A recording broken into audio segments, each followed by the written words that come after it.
Wow, it's time for another show full of tips and ideas from the sales growth leadership expert, Dean Akers. Known for his experience in hyper-growing companies and creating cultures for high-performance teams, here's Dean. Well, welcome to episode 40. This is another milestone one for me. I really didn't ever expect that we'd probably hit 40. This was a experiment that has gone right. Appreciate everybody out there, over 125 countries now listening and hopefully getting great ideas and tips to help their sales and or leadership. But today I want to talk about something. I've been working with teams across the country, and so when I'm working with CEOs, a lot of times there's angst about their team. And so today I want to talk about how to get the best out of your team. And there's two assumptions I'd like to kind of lay the framework on that have worked for me for the past 35, 40 years in being in leadership with various companies I've grown across the country. And the two assumptions are, one is you do have the best. You do have the best. You hired them, you went through the interviews, and I want you to kind of look in the mirror and say, I really do have the best.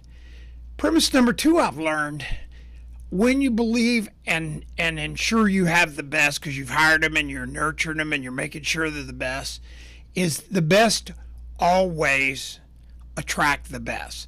So in today's economy, when you're having challenges with getting personnel and this whole shooting match, when you understand that you really do have the best and you're cultivating your team into being the best they can be and creating momentum and empowerment with your team, that in fact they will find the best for you. The biggest recruiting tools I've ever had in my career have been my existing team members. They're the ones that when they're out there talking to their peers or people they worked with 10 years ago or something, and they're sitting there angsting about where they're working currently, they go, I'm working for the best company. If you're lucky enough to get on, maybe I can try to help you get a position. You'll have an opportunity to work for the best. When your best bring them in, guess what happens? Now you got more of the best. So people love to be on a winning team. Today is November 10th. Shout out to my son. It's his birthday today. But what happened on November 10th this morning, I went out and I did a heart walk. And I don't know, there had to be 10 or 15,000 people there, and there were a bunch of corporations there with their team members attending to do this walk. But the big thing, they raised over $4.2 million with Jeff Vinnick, our great owner of the Lightning here in the Tampa Bay area, as our chairperson this year. But what I noticed is the excitement, enthusiasm of those teams about winning, raising money.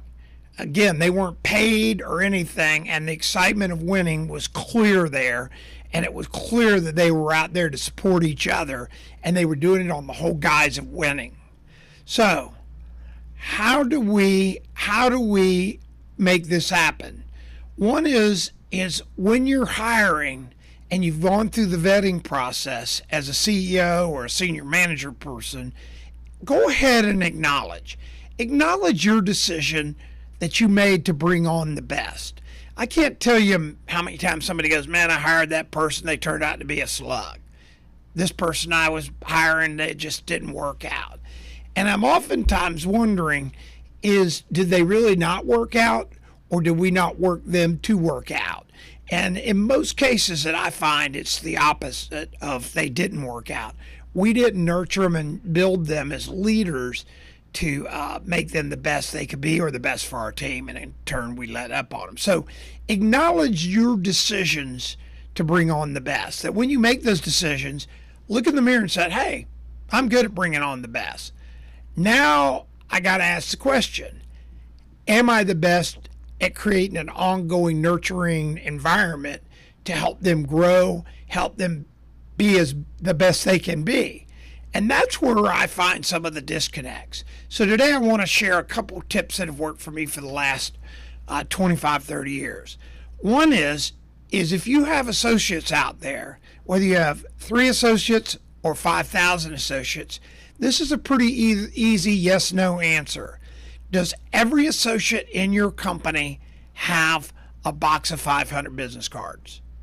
Now, I know you're sitting there going, well, I've got people that never meet customers. I've got accounting people. I have people in IT that are programming. Well, remember, people love to be on a winning team. And when you're in this economy and you're looking for other winners, you want your team basically recruiting all the time, but you want them recruiting not because they're out recruiting actively saying, hey, we're hiring. You want to recruit via their attitudes, how they portray your company, their enthusiasm to be part of your team. So business cards, back when I had a construction business, I gave every member on the team business cards. So there were people that actually cried. They had been in business 20 years on crews and stuff, and they had never had a box of business cards. Picture the pride and the enthusiasm they had when they felt part and important enough to have their first business card in their career.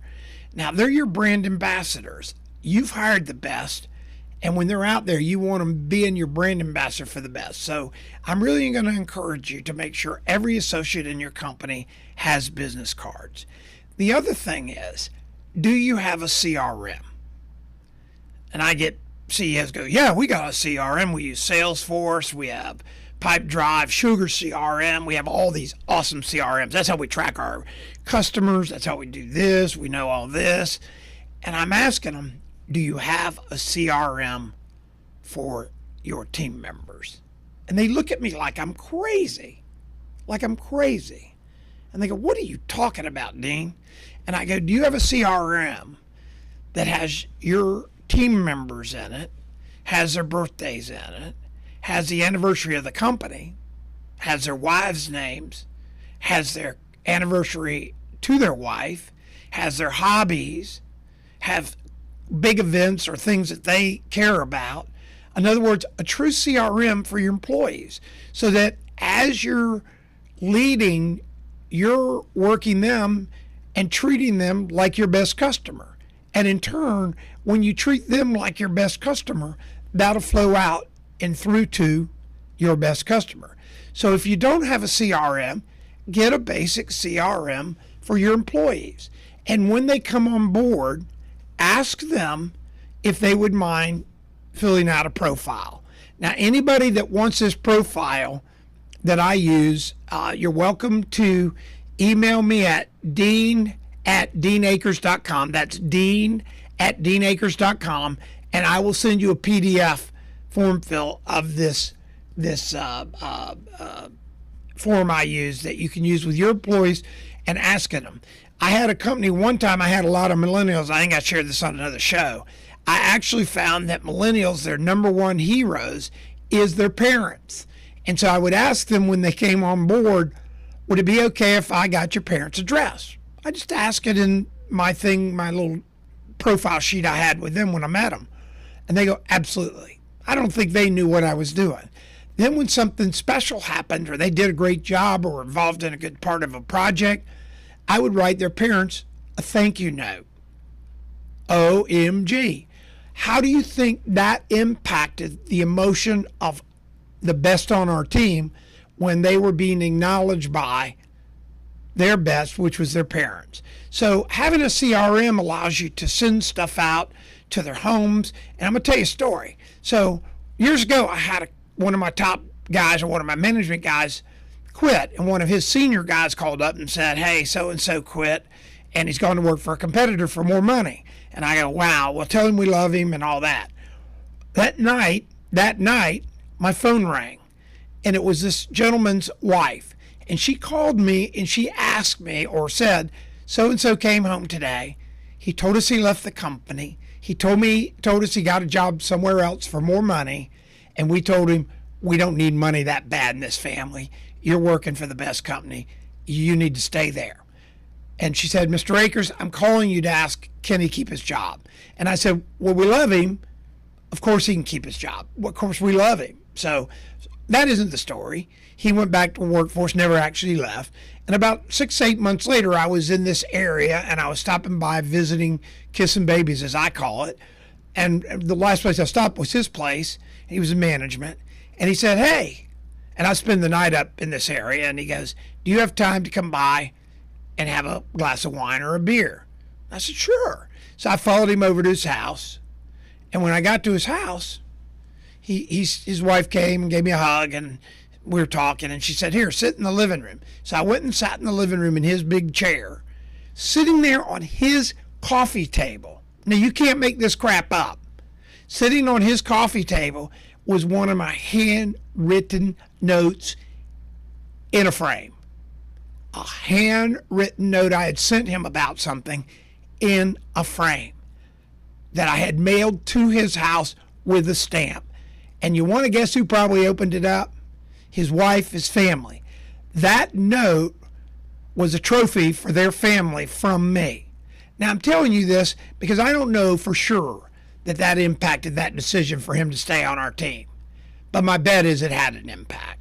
My bet is that kind of treating him that way or treating our team that way had an impact. And so it makes a difference. So writing handwritten notes,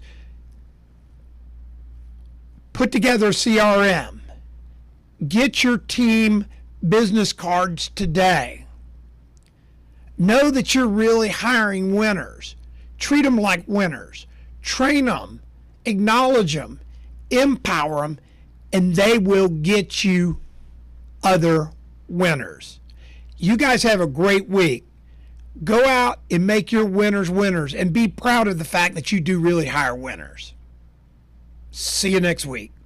If you enjoyed this week's show, subscribe today to our podcast and send questions or thoughts to help@deanacres.com.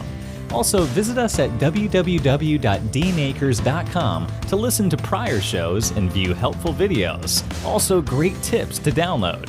Thanks again. See you next week.